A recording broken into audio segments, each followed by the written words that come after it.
পুরুষের পাশাপাশি আমাদের মহিলাদেরকেও মা বোনদেরকেও এই দিনই আলোচনা শোনানো অতীব জরুরি।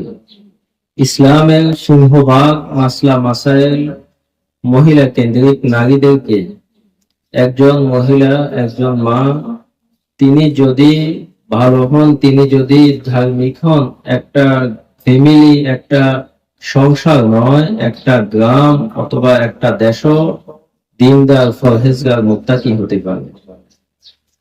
ইসলামের মধ্যে মহিলাদের অনেক অনেক অবদান আল্লাহ তাআলা রেখেছেন।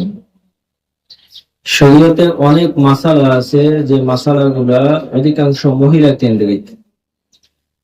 এরকম ভাবে রাসূল করিম সাল্লাল্লাহু আলাইহি ওয়াসাল্লাম তিনাদের মধ্যে, সাহাবায়ে কেরামদের মধ্যে, তিনাদের জামানায় দেখা গেছে যে মহিলাদের সাহাবী যারা ছিলেন, আম্মা জানেরা যিনারা ছিলেন, ইসলামের মাসলা মাসাইল গুলা তিনারা যদি আমাদের পর্যন্ত পৌঁছে না দিতেন, তাহলে আজকে আমাদের এই সমাজের মা বোনেরা এই মাসালাগুলো জানতে পারত।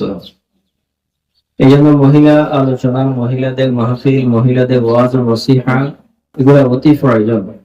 রাসূল করিম সাল্লাল্লাহু আলাইহি ওয়াসাল্লাম এগুলা করতেন এবং তিনাদেরকে মাসলা মাসাইল গুলা শোনাইতেন। আম্মা জানদের মাধ্যমে মাসালা গুলা তিনাদের কাছে পৌঁছে দিতেন। অসংখ্য মাসালা এরকম আছে। আম্মা জানরা শুধু ঘরের কোণে নয়, আম্মা জানরা জিহাদের ময়দানেও অংশগ্রহণ করতেন। যেরকম ভাবে আমরা জঙ্গে সিফফিনের কথা জানি, এরকম ভাবে আরো বিভিন্ন ওয়াকিয়া আছে আম্মা জানদের। এমনকি রাসূল করিম সাল্লাল্লাহু আলাইহি ওয়াসাল্লামের পূর্বেও যে সমস্ত আম্বিয়া আলাইহিস সালাতু ওয়াস সালাম দুনিয়া থেকে অতিবাহিত হয়ে গিয়েছিলেন, ওই সমস্ত নবীদের স্ত্রী যিনারা ছিলেন, ওনারাও ইসলামের জন্য, দ্বীনের জন্য, ধর্মের জন্য অসংখ্য অগণিত মেহনত করে গিয়েছেন। যেরকম আমরা জানি ইব্রাহিম আলাইহিস সালাতু ওয়াস সালামের স্ত্রী হযরত হাজরা আলাইহিস সালাতু ওয়াস সালাম, তিনি কি করতেন?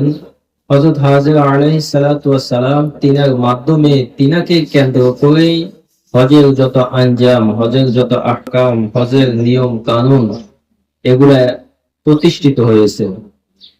হযরত ইসমাঈল আলাইহিস সালাতু ওয়াস সালাম পানির জন্য যখন পিপাসায় কাতর, হাজরা আলাইহিস সালাতু ওয়াস সালাম সাফা মারওয়াতে দৌড়াদৌড়ি করতেছেন। আল্লাহ সুবহানাহু ওয়া তাআলা এই আশা এবং যাওয়া, এই মেহনত, এই দৌড়াদৌড়িটাকে কেন্দ্র করে আল্লাহ সুবহানাহু ওয়া তাআলা হজের এই সাইটাকে ওয়াজিব করে দিয়েছেন।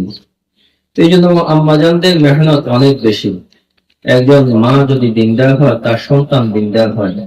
একজন মা যদি দিনদার হয়, তার স্বামী দিনদার হয়ে যায়, যতও সে প্রাথমিক অবস্থায় বদ্দিন থাকুক না কেন। এই জন্য মহিলা মাহফিলের অতি প্রয়োজন।